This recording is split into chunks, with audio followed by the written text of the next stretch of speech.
beautiful people, welcome back to my channel. I'm so glad that you're tuning in again today. And in some good news, we finally reached 100 subscribers. I am so excited about that. It's only been about 3 weeks that this vlog has been out. So your support, you subscribing on YouTube as well as on Instagram means so much to me. You don't even know it.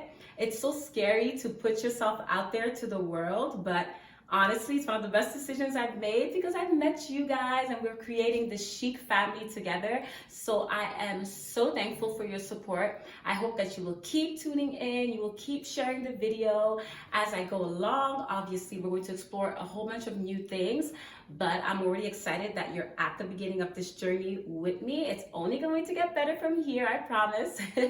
So thank you so much, and I hope that you enjoyed today's video.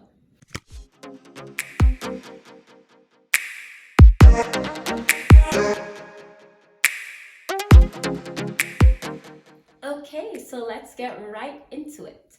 Today's video is going to be a Q&A. So I have posted on my Instagram for you guys to send me any questions that you had regarding my health journey.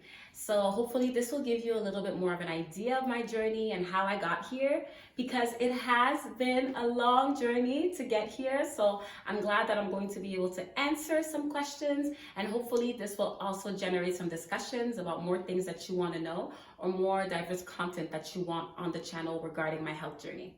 So I'll go through my phone, go through the questions, be able to answer them, and hopefully, as I said, you get to know me a little bit better. So question number 1, when you began your journey, what difficulties did you encounter and how did you overcome them? Oh my goodness, difficulties, I've had so many. The biggest one that I can think of is consistency. I'm someone that will get very excited about starting something, but then to follow through with it, I can fall off. First of all, I'm a procrastinator and I need to be stimulated all the time. So I can start something with so much excitement, but I'll fall off. So on the healthy journey, that's not going to work. So that was my biggest difficulty. It was sticking to the healthy journey. So I would be feeling great for like 2 weeks, like, yeah, I'm drinking my kale juice, I'm having my celeries, and then like 2 weeks later, I'm like, yeah, this is getting kind of boring. So that was really my main difficulty. It was really sticking to the diet. And the way that I overcame it is I had to really set goals for myself. So I change my goals all the time. I think if you have like one goal and that's it, after a while it gets boring to get there, so I diversify it. So for example, I'll say this month my goal is to maybe lose an inch on my belly. Or like next month, my goal, it will be to strengthen my arms or strengthen my legs, So I do a variety of goals, which keeps me interested in the health journey. So that's how I overcame the difficulty of not being consistent. Question number 2. Have you tried veganism, or have you been a vegetarian? So I tried raw vegan. I did that for maybe 1 week. It didn't work for me. It did not work for me. It was a little bit too restrictive, and I'm really someone that likes taste. So it's not that it tastes bad, but it's just the veganism for me didn't work. I was left very unsatisfied. So I did try it, but would I adhere to a vegan diet? The raw vegan that I did, no. Just veganism, not raw, that I have not tried yet, but it's something that I would like to implement in my healthy journey, or vegetarian as well. So I wouldn't go full on. I wouldn't be 100% vegetarian or 100% vegan. That just doesn't work for me. But I would like do a day or 2 days of giving myself a break, from meat, giving myself a break from dairy, even though that one's going to be hard because I love cheese. But I have not adhered to that diet 100%. But still, I do recipes that are catered to veganism or to vegetarianism, so we can mix it up in there. The other question, so what is more important to you in your healthy journey, nutrition or exercise? Nutrition. Yeah, nutrition for sure. I don't even know why I hesitated, but nutrition for sure. Because nutrition for me is like 80% of a healthy journey. So if you're working out really hard and you think that's going to compensate for eating badly, it won't. It really won't. I've tried it. I'm being honest with you. It won't work. So don't do that. If you have to choose between the two, I would say nutrition. So I've actually been on diets where I didn't work out the whole time and I got amazing results just from eating right. Because basically, like they say, abs are made in the kitchen. Your body's really made in the kitchen more so than exercise. I find that exercise is like the complement. Exercise is like the good psychic. Exercise is like the Robin to the Superman. So Superman is the nutrition and exercise is the Robin. See what I mean? Sidekick. Yeah, I don't know if you got that. But anyways, yeah, so exercise and nutrition work together. But if I have to choose, I would say nutrition. Then next question, what diets have you tried? Ooh, as you saw in my video explaining how I lost 23 pounds, which if you haven't seen, you can go see it now after this video. But I've tried every diet. So I'm even laughing because I've tried so many diets. Just to name a few, I tried, well, we talked about the raw vegan diet. I did that. I tried Master Cleanse. That one is the one where you just drink the apple cider, the lemons, whatever. Beyonce's diet, you know. I saw her talk about it, and I just went and I tried it, and I almost died. It was so bad. I've tried fat burner diet. Horrible. I was literally shaking all day, and I stopped that. Didn't work. Don't do diet pills. I also tried cabbage soup diet. That one's, you know, blah. And I've tried everything in moderation, but I'm someone that needs to be on a plan. If you leave me to my own device, I will eat things that I shouldn't eat. So the everything in moderation doesn't work for me. Most of the time I have to have a plan, but I did try that. And I tried also keto. Yes, I tried keto. Keto, I was huge on keto. Like last year, I really tried keto for a while and I loved it. But health-wise, I found that it was a little bit too restrictive on the carbs. So that's why there's the Losima low carb diet. But I found I was too restricted on the carbs, and I was doing a lot of dirty keto, so that wasn't too healthy. So I transitioned more to a low carb diet. But those are the diets that I've tried so far. So moving on to the next one. Did you have any insecurities that led you to this journey? Yes, absolutely. I had so many insecurities. The first thing is I wanted to look a certain way. I wanted to look like a celebrity. I just wanted to look like what my body wasn't. It's like I wanted everything opposite than what naturally I was. I wanted a humongous bum with a very, very thin waist. I had all these ideas. So I did have a lot of insecurities that did lead me to this journey. The insecurities at the beginning is what caused me to do all these crazy diets that literally affected my mental health. So the healthy journey, that was birthed from that. I was like, listen, I can't do this trying to be all these people that I'm not. I want to be the best version of me, and I want to be healthy in my mind, in my body, in my insides. So really, yeah, I had a lot of insecurities. I did. And I think that almost all the time for women, especially, it's insecurities that lead us to a healthy journey.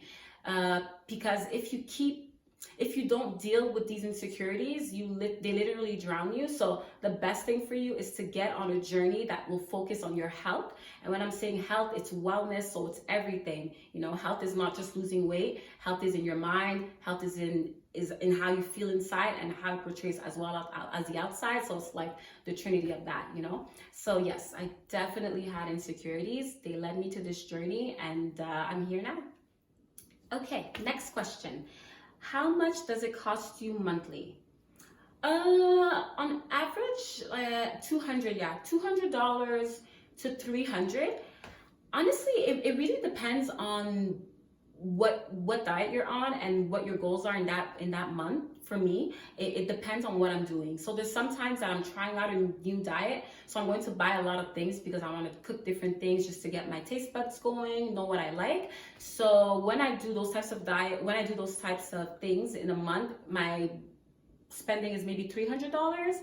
But if on an average I'm buying the regular stuff on my low carb diet, I'm usually around 200 to 250, and that's for the whole month, right? So I break it up every 2 weeks. Usually I do some shopping, but there's some things I like fresher, like salads and stuff that I'll buy weekly. But I make sure that within the $200 to $300, I'm trying to fit that in.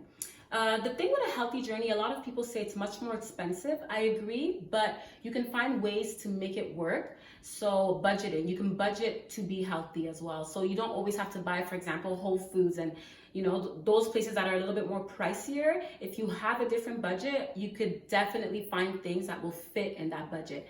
So we will do a video actually on how to budget budget and healthy eating. So we'll be able to kind of go over that more in depth there. But yeah, to answer the question, about 200 to 300 a month, but I try to stay around the 200. The next question, can you eat late at night? This one is a fun one because it's a big discussion in the health world. Is there really a perfect time to eat? I don't think you cannot eat late at night, but I'm going to counter with this. If you're going to bed, let's say at 10 p.m., and you have your last meal at 9:30 p.m., you don't have time to even digest.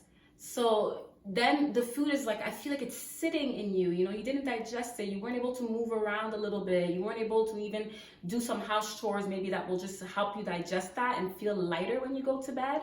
So I wouldn't say there's a perfect time, but I would recommend that about 2 hours before you go to bed, you should try to stop eating. And if you're going to have something really light, like maybe a piece of fruit or maybe some tea or something like that. I definitely don't suggest that big meal right before going to bed. No.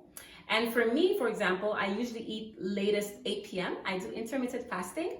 So with intermittent fasting, the clock that I use is, the time that I use is 12 to 8. So I stop eating at 8. But once again, it depends on you, what fits in your journey, because some people sleep earlier, some people sleep later, so that does affect the time that you eat at. The next question is, do you believe in cheat days? Yeah, that is another big one. No, I do not believe in cheat days. The reason why I don't believe in cheat days is because they turn into cheat weeks and cheat months so easily. I don't think that naturally we are that restrained to be able to have a full day of eating whatever we want, and then the next day just going back into our healthy journey. A lot of the times with me, like when I used to have a day where the whole day I'd be eating bad, the next day, the last thing I want is a salad. It's something healthy, It's like it leaves residue in you, and you go and you want to just continue eating bad. But I do believe in cheat meals. So cheat meals for me is better because you have that one meal that you look forward to. You have it, and then once you have it, you go right back. That's for you to stay on the journey. If you completely derail off of it, it's going to be much harder. Trust me, I spoke about consistency in the beginning. That was my biggest thing. Like, I would just go off after my cheat days. But some people have done it, but most people don't. So my answer to that is do a cheat meal. And if you're really craving something extra, do a light cheat snack. And the last question for today is, what kind of workouts do you do? So for workouts, I do Tabata, which is an app that I use to time my workout. It should pop up right here. So I use Tabata because I get bored very easily. So when I'm just running for a long time, I find that a little bit boring for me. So I use Tabata instead. And let me explain Tabata actually. Tabata is basically like a HIIT workout. So a high intensity, low intensity, and you vary it. So an example of Tabata is like you do burpees for 30 seconds full out, and then you have a 15-second rest, and you repeat that cycle either with the same exercise or different ones. Those are my all-time favorite. And honestly, I recommend Tabata because it gets you toned much quicker and you get stronger. So when you're just at the gym doing machines, you're not really reaping that benefit, but a Tabata gets your heart going. It's short, it's fun, it's interesting, and it gets results because we want them results. And that is the end of our Q&A today. I thank you for watching it till the end. I ask you to like, to share, to subscribe if you enjoyed the Q&A. I hope that it answers some of your questions and that it will generate some discussions for us in the comments. So don't be shy to email me as well if you have questions, to write in the comments, or follow me as well on my Instagram. You could also contact me there. And I wish you a great day, evening, morning, at whatever time that you're watching this.